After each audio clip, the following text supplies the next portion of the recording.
All right, it's time for business news now, and apparently one of the things rejected this evening is what? Retirement? I'm surprised. Early retirement program. Apparently, the workers decided that they don't want it. The government has hit a snag with its early retirement program plan. The program was designed to give public sector workers over the age of 50 the voluntary option to retire before the statutory retirement age of 60. Well, the problem is that most public sector workers who are eligible, they have rejected it. TVJ's Andrew Laidley has the details.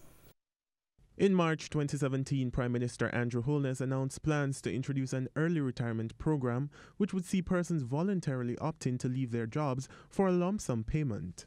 But almost $2.5 billion allocated for the program was never taken up. Finance Minister Dr. Nigel Clark now admits that the program did not get as many applications as expected. The early retirement program had,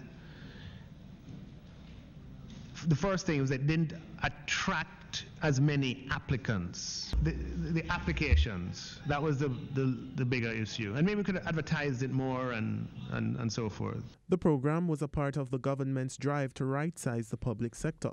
But Dr. Clark explained that there were forces which worked against it being a success. We had a replacement cap, and a replacement rate of 15% was one that some permanent secretaries or some people in positions of leadership in the civil service probably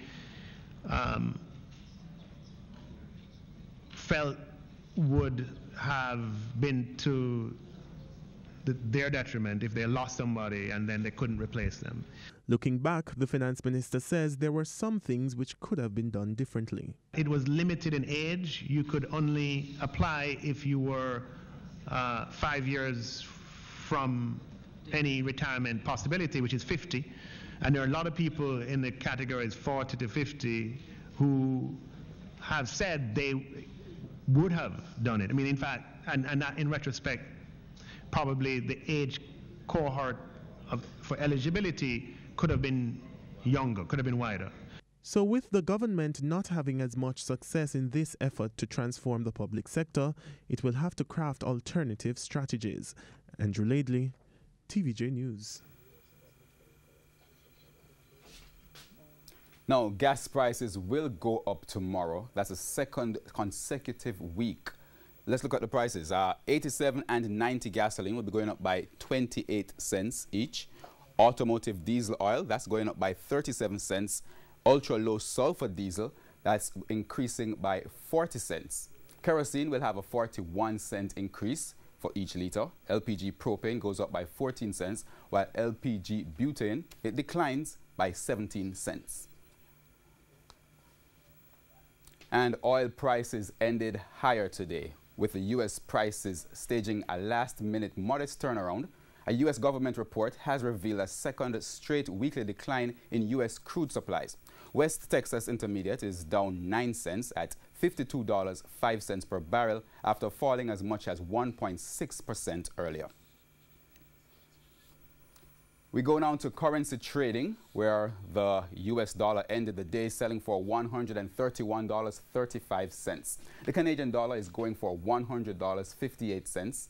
The pound costs $167.53, while the euro now sells for $149.23.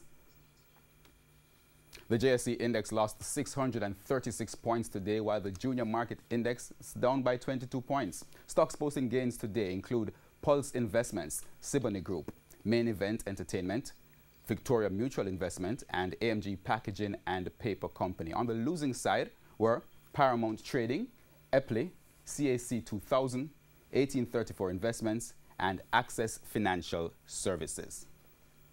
And that wraps up the business day. I'm Herman Green. Good evening.